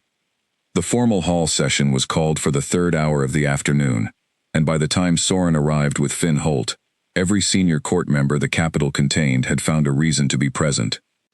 The great hall of the Northern Dominion's palace was larger than any room Soren had ever stood in, with a high stone ceiling and long, narrow windows, and a floor of dark, polished stone that had been walked on by enough important feet over enough centuries that it had taken on a smoothness no amount of intentional polishing could have produced. The long table was occupied by men and women in their formal court clothes, positioned in the configuration that showed rank without requiring a diagram. Edmund Vale was in his usual place, to the left of the king's chair at the head of the table. He looked, when Soren entered behind Finn, like a man who had been working very hard for several days to maintain a surface that was becoming difficult to maintain. His face was composed. His hands were still on the table, but the eyes did the thing they had done in the great hall at Grey Hollow when the raven first spoke, that 1-second compression of something that was immediately smoothed away. It happened when Edmund saw where Soren was walking, which was not to the outer edge of the room, but to the position beside Finn Holt that placed him clearly within the proceedings, rather than outside them. Calum entered from the side door and took his chair. The room settled. Calum said, I have called this session to address a matter concerning the Northern Dominion and the Crown, specifically, the matter of my father's death, and the events that preceded and followed it. The quality of silence that fell over the room was absolute, the kind of silence that rooms produce when the thing everyone has been carefully not saying is suddenly being said by the person with the authority to say it. Edmund's hands did not move. He was very good. I have been presented over the past week with information that raises significant questions about the official account of King Arveth's death, Calum continued. I am not prepared today to present a complete case. What I am prepared to present is the beginning of a formal investigation, conducted by members of the court I am naming to that inquiry today. And I am prepared to present something else, which I will ask those of you who do not know what it is to simply observe with the attention the moment deserves. He looked at Finn. Finn looked at Soren. Soren opened the tall window at the far end of the hall. Crest came through first, then the 6. 7 ravens came through the window and arranged themselves in the upper reaches of the hall, some on the high window ledges, some on the beams near the ceiling. Edmund Vale's head turned slightly when the first bird entered, and continued turning as more followed, and by the time all 7 were positioned he was no longer looking at Calum, but at the birds with an expression that was, for the first time, not composed.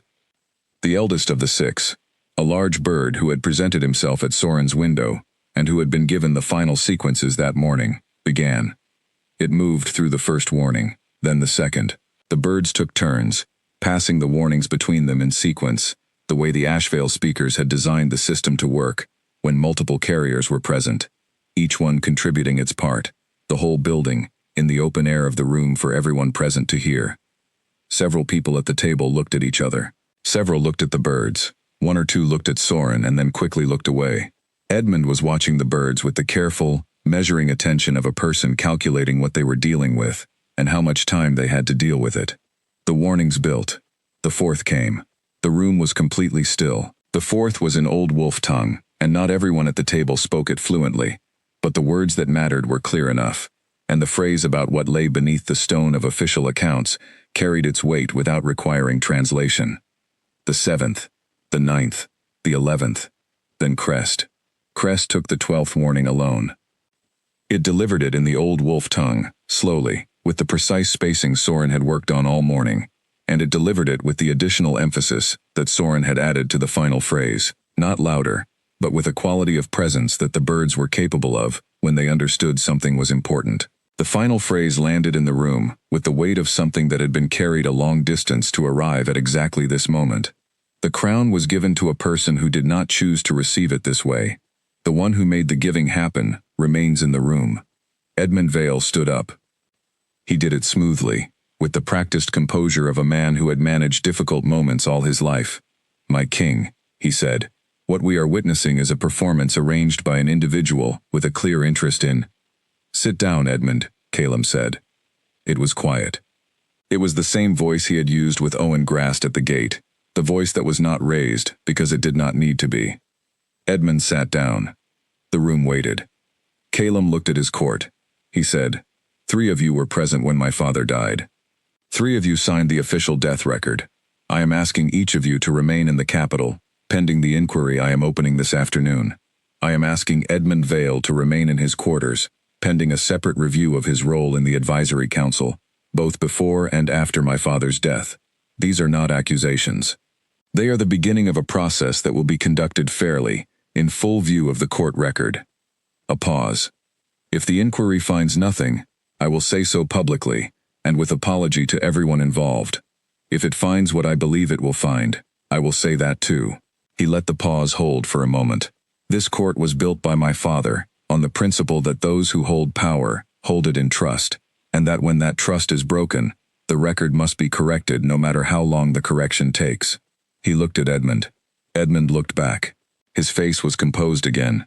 His hands were steady again.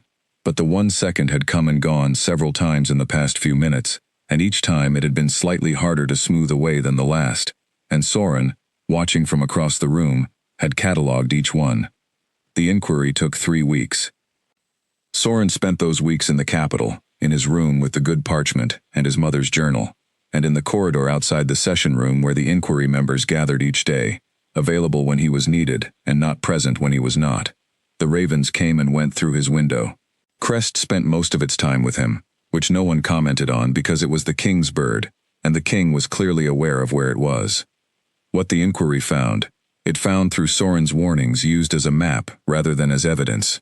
The warnings pointed toward where to look, and what they looked at was real and present and documented in ways that could not be dismissed. The method the 4th warning described was confirmed through records kept by the palace physician who had attended King Arvith, records that had been filed in a secondary archive and apparently overlooked in the official investigation, or not overlooked, simply not disturbed. The connection between those records and Edmund Vale's access to the king's private dining preparation was established through 3 separate sources. When the final inquiry report was presented to the court, Edmund Vale was present. He had continued to be composed throughout the 3 weeks. But composure, in the end, is a posture, not a position, and positions can be moved by enough factual weight. He said nothing when the report was read. He looked at the table. Calum, sitting at the head of it, looked at him for a long time after the reading was complete. His face was the face Soren had seen in the sealed chambers, controlled, deeply present, carrying grief and clarity in equal measure. Then he looked away. The guards were called. After that came the part Soren had not expected. He had expected the inquiry to end and the court to disperse, and his own role to conclude somewhere quiet and unannounced, the way his roles had always concluded, having been used and then returned to the periphery from which he had come. He had begun, in the back of his mind, to think about Grey Hollow and whether he could return, and about the ridge and whether enough of it remained, and about the elder bird and the colony, and whether 16 years of sessions could continue without too much interruption. He was thinking about this when Calum called the court back together, 3 days after Edmund was removed. He stood in front of his full senior court. He said he was making an announcement regarding the composition of his advisory council. He named 3 new members, experienced people, Soren did not know them, to replace members who had resigned in the aftermath of the inquiry. Then he paused. He looked at the room, and he looked at the outer edge of the room, where Soren was standing against the wall in the position he always occupied, present, peripheral, not quite part of what was happening. I am also naming 1 additional member, Calum said. Not as a senior policy advisor, in a newly created role, keeper of the old record, a position responsible for maintaining and transmitting knowledge that the court has not had access to for more than a century, and that this past month has demonstrated is not optional. He paused again. The role is offered to Soren of Grey Hollow. The room was quiet. Soren looked at the king. He was aware of the room looking at him. He was aware of the quality of silence that follows a statement that no one quite knows how to respond to. Not hostile, not approving, simply absorbing. He did not think about whether he deserved it. He thought about his mother on the ridge, and the elder bird on its branch above her, and the small worn journal that had been a dead woman's gift to a 7-year-old boy who had not yet understood what it was or why it mattered. He thought about what it meant to have been given something, not power, not status, not the right to be heard in the ordinary way, but the right to be present in the room where things were decided, to be the one who remembered what the room might otherwise choose to forget. He stepped forward. He reached into his coat and produced a piece of parchment, which he unfolded and held up so Calum could read it from across the room. The parchment said, "I accept." Calum read it. The corner of his mouth moved. Not quite a smile, but the gesture of one. The court noted this. 2 weeks after Edmund Vale was formally removed from his position and placed in the custody of the Dominion's Review Council, Calum returned to Grey Hollow. Soren rode beside him. It was a different journey from the one that had brought Soren north. They were a larger group now, 2 additional soldiers and 1 court official, who was there to document the formal settlement of the Grey Hollow matter. And the weather had cleared, which made the road faster, and the light better, and the mountains to the north visible in a way that the gray of the previous trip had not allowed. Soren watched the mountains as they rode, and thought about returning to them the way a person thinks about a language they have not spoken for a while, with the quiet anticipation of something familiar being recovered. They arrived at Grey Hollow in the early afternoon. Owen Grast met them at the gate. His face was the face of a man who had received a great deal of news over the past 3 weeks, through the official channels of the Dominion, and who had understood from the content of that news that the particular calculation he had made when he sent 2 men to burn a ridge was one of the worst calculations of his life. He was still Pack Alpha. No one had removed him. But he stood at the gate with the posture of a man who understood that the width of the ground under his feet had changed considerably. He did not look at Soren. Soren did not require him to. The court official handled the formal conversations with Owen. Calum was present but largely silent, the way he was when he had already decided what the outcome was going to be, and did not see a reason to discuss it at length. After an hour, the formal matters were concluded, and the court official went back to his horse, and Owen Grast went back to his hall. Calum and Soren crossed the outer field alone. The path to the ridge was partially burned in its lower section. The charred wood had rained ash across the trail, and the grass on either side was blackened for a stretch of about 40 feet before the fire's reach had exhausted itself. Above that line, the trees were untouched, dark and cold, and exactly as they had always been. The upper canopy intact, the rock shelf visible above through the familiar lattice of the pine branches. They climbed the intact upper section. The rock shelf was as it always was. The elder bird was on its branch. It greeted Soren with the chest sound before he had fully crested the path. He gave the 3-finger response and felt, in the giving of it, something settle in his chest that had been slightly displaced since the night of the fire. Not broken, not lost, but just slightly off its center, the way a compass is slightly unreliable near iron, and which now, in the cold air of the ridge, with the familiar weight of the bird's attention above him, returned to true. He sat on the rock. Calum sat beside him. Not close, but beside him. The comfortable beside of 2 people who had been in enough difficult rooms together that sitting in an easy one no longer required any particular arrangement. The birds came. The full colony, including the young one at the outer edge who was still learning to approximate the response gestures, but was getting perceptibly better each session.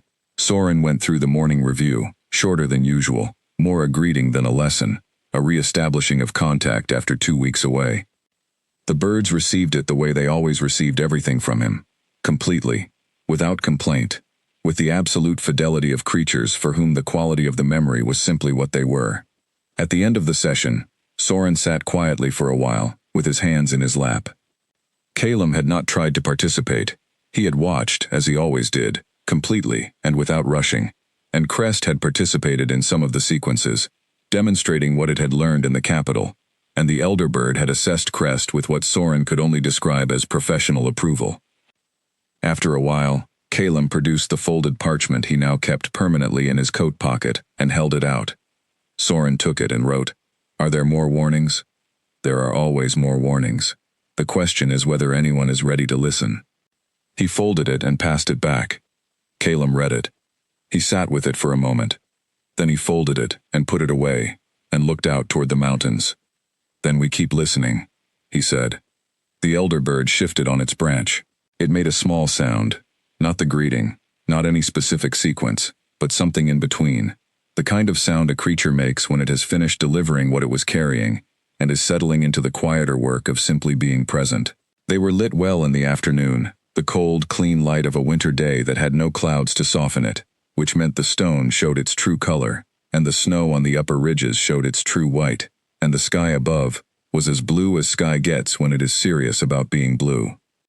He had sat on this rock for 16 years and looked at these mountains, and they had always been honest with him in the way that large and permanent things are honest, not warm, not comforting, simply true. He had found that sufficiency when he had nothing else to find. He had something else now. He did not try to name what it was. Names required words, and words were a thing other people used, and he had always managed without them. What he had did not need a name. It had a shape and a weight and a temperature, and it sat in his chest without crowding anything else, and that was enough. Crest glided from the king's shoulder to the edge of the rock near Soren's hand. The elder bird watched this with the calm of a creature that had expected it. The young bird, at the outer edge of the group, made its approximation of the closing sequence gesture, still not quite right, still close but not exact, and this time Soren reached across the space between them and made the correction gently, adjusting the gesture with one hand, holding it for 2 counts, releasing it. The young bird watched, then it tried again. This time it was exact. Soren sat back. He looked at Calum. Calum was looking at the bird. Then he looked at Soren. There was nothing that needed to be said, which was the most comfortable kind of moment, the kind that does not apologize for being what it is, that does not ask to be more than what it is, that simply exists between 2 people who have carried heavy things in the same direction long enough to understand each other, in the way that shared weight eventually produces. The mountains held their position. The birds kept their memories. The cold air moved through the pines with the indifference of something that had been doing this for a very long time, and intended to keep doing it. Soren put his hands in his lap. He breathed. He was exactly where he was supposed to be.